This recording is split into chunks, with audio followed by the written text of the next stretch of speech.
Hello everyone, this is Mr. Informal giving you the latest and greatest Mr. Informal podcast. I go by the name of Mr. Informal. I hope you are doing well today. I hope you are being safe. I hope you are maintaining a healthy lifestyle.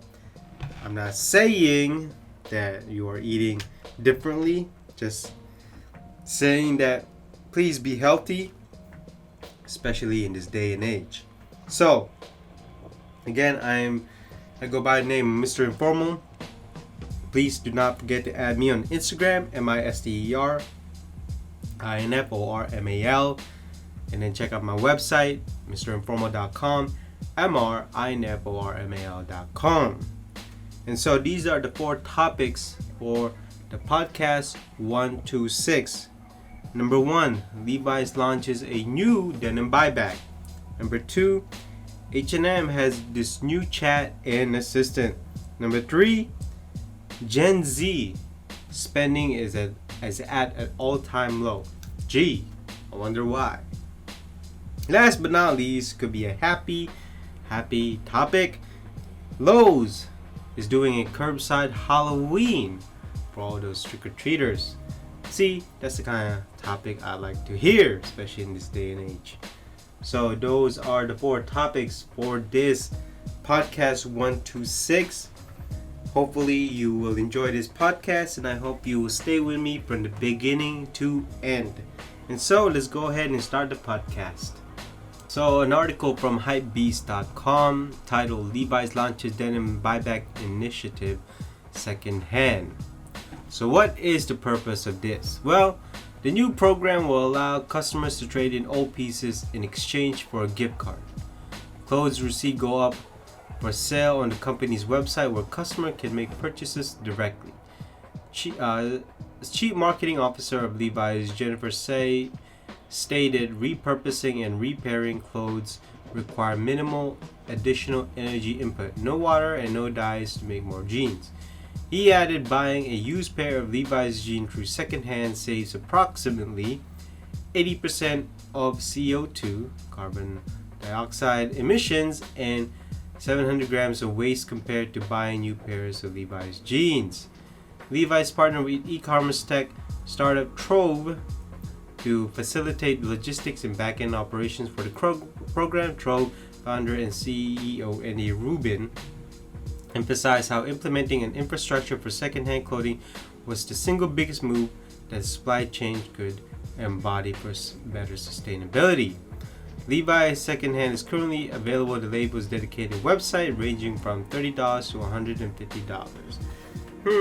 This is quite interesting. Levi's have been known to trying to save waterless in all this ethics and sustainability, but let's talk about the waterless first. Well, it seems like I don't think that's doing much impact to the environment, because you still need to use water. I think this is a better move. Not only that, it's a better move marketing wise. But $30 to $150, that is quite interesting. I am guessing that those $150 or over $100 are probably the made in America Levi's jeans. They're probably salvage or stretch salvage type jeans, one of those limited edition type jeans, or even a unique wash type jeans. This is going to be interesting. I'm neutral about this because I don't know what to make of it yet. I don't like the fact that it ranges for $150. I believe that any type of second hand should be below $100. $150 jeans are not cheap, and Levi's still don't get this. I don't got a problem with them using Trove as logistics. I just got one problem, is that offering $150 jeans. I don't like that. Everything should be below $100. And this exchange program, I wonder how they're going to classify each jeans. So do they have somebody at the store, or you send it to the you register on the website and you set it in? and then they will make judgments. So I don't know. I'm still neutral about it. I'm not sure if they're gonna have a denim specialist stating what makes a jean cost and how much a pair of jeans is worth in terms of the look, the fabric, the wash, certainly the fade. So I guess for now, I'm not okay with it costing up to $150. Everything should be below $100, no matter if it's limited edition. I think that these $200 jeans or Levi's jeans are not even worth it. Like Levi's is trying to scale up, even though they're not even a luxury brand. Like, let's be honest, Levi's is not a luxury brand. I'm gonna keep saying that again. Levi's is not a luxury brand nor a premium brand. Yeah, they may have limited editions, made in Japan, made in Cone Denim, made in North Carolina, so blah blah blah blah blah. But the fact is, they are not a premium brand. So for now, I guess it's to be determined, except it costing $150 for these second-hand jeans.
on to the third topic. So, from retail.com, titled Generation Z spending hits all-time low.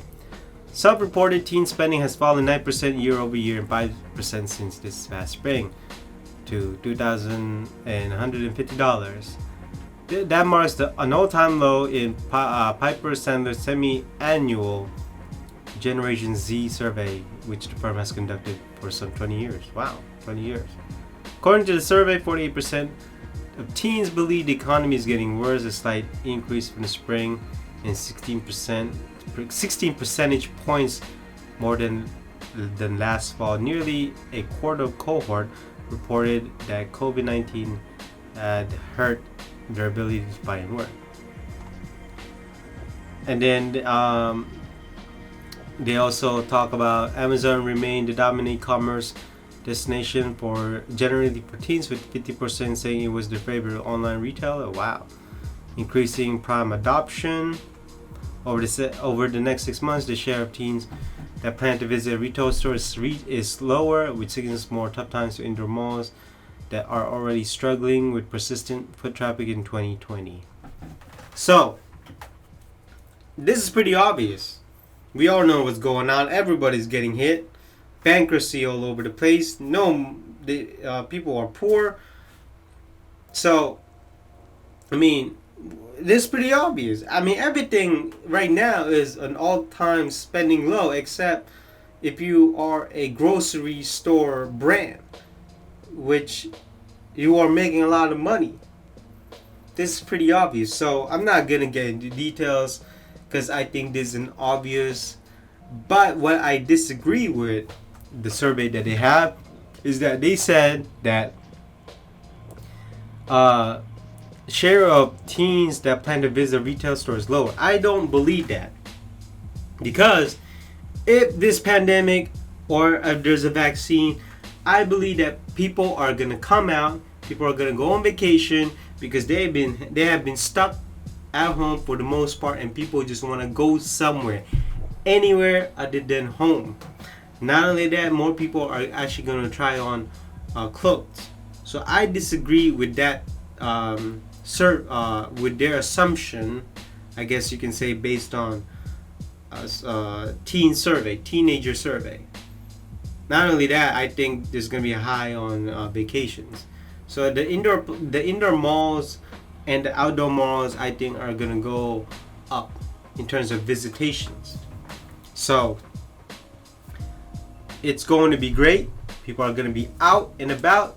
Restaurants are also going to make big money too. They lost a lot of money, but now they're going to research. And here's the thing. Since COVID-19 began its spread domestically, 84% survey teens said they have visited a retailer. But going forward, that should drop to 81%, of course. But once there's a vaccine and this whole pandemic's over, it's going to go up again. I believe that, here's the thing. Humans are social people. They are not made to be isolated. They are not to be put in one place. Humans alone have migrated since the dawn of time. They have socialized since the dawn of time. We are very sociable. We work in groups. We don't work as one. We work in group. That's why there's a thing called family. That's why there's a thing called extended family. That's why there's a thing called community. So, not only that, things are hard to find work. So obviously, when you don't have a job, your spending is low. So a lot of things are quite obvious. But I believe that, this is just my opinion, I believe that once this whole pandemic is starting to be over or starting to end, then everything once gonna go out, then you'll see more people back to normal. How long will it take? I don't know.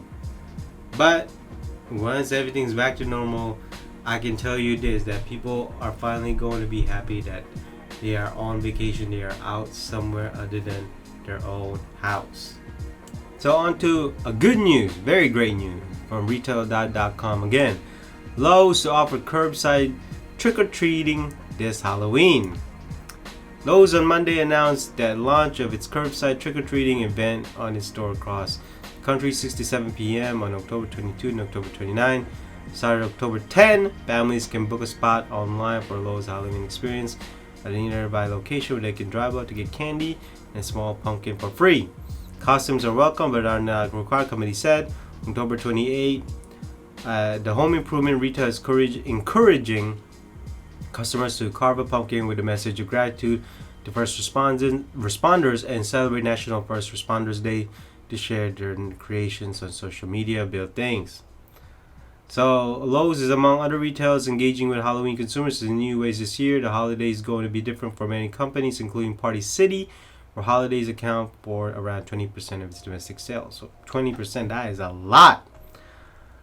So we know that customers still want to celebrate Halloween, even if the holiday may look different for us this year. While the pandemic has changed many elements of everyday life, the tradition of trick-or-treating doesn't have to be one of them.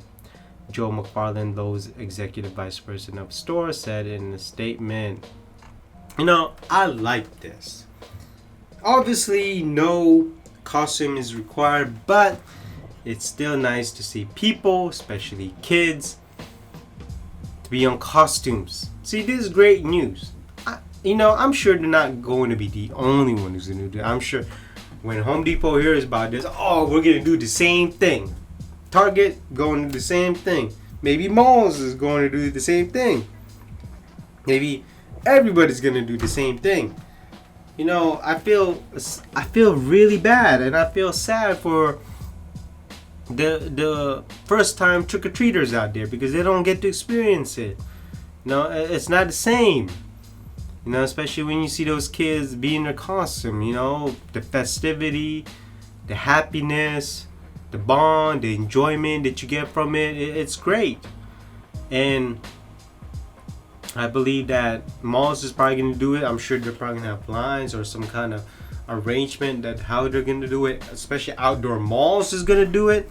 I think outdoor malls are probably going to, be easier because it's outdoors. Maybe they'll just have something set up, or maybe they'll have a greeter. And then, 4 feet away from it is a bag of candies that kids or anybody can just pick up. So it's going to be interesting, and I like this idea. Obviously, there's going to be a social distancing efforts, and that needs to be enforced. That needs to be enforced. I gotta say that 2 times because people don't listen, but that needs to be enforced. And this is also good news for, if the malls or outdoor malls decide to do this. This is good news. What if the customer actually gets in and buy items? Hey, it's another sales opportunity, profit potentials. So again, even this is good this is good marketing from Lowe's. If Lowe's is doing this, hey, we gotta support Lowe's. What if there's a bunch of lines waiting for curbside trick or treat? What if they also, I'm gonna go buy something from Lowe's, and then at the same time I'm gonna bring my kids so I can pick up my stuff that I order online, and then at the same time my kids is getting some treats or tricks. Either way, it's good news. It is good marketing from Lowe's perspective, and they're not even losing anything from it. I mean, you just have to go online and obviously reserve a spot. But hey, this is good news, and I'm sure everybody's going to do the same thing. So from a marketing perspective, this is absolutely great. From a customer relations perspective, this is great. From a potential sales perspective, this is absolutely great. So it's a win-win situation from customers to the store. No one's losing here. Certainly I'm not, but no one's losing here. And they're encouraging. Lastly, they are encouraging customers to bring a carved pumpkin with a message of gratitude to first responders to celebrate National First Responders Day. So that is absolutely a great, good deed. So we'll see what Halloween goes to, because It's almost here. And so that concludes this podcast 126. Again, I am Mr. Informal. I hope you listen to me from beginning to end. I hope you learned something today, and I hope I gave you new perspective that maybe you could learn from or maybe inspire. And hopefully, you learn a deeper level of knowledge or even news. And again, don't forget to add me on Instagram, MISTERINFORMAL. And then check out my website, MRINFORMAL.com. And so again, hopefully you listen to me from beginning to end. And again, please be safe, please be cautious, and please be healthy. And I will see you on the next podcast. This is Mr. Informal. Bye-bye.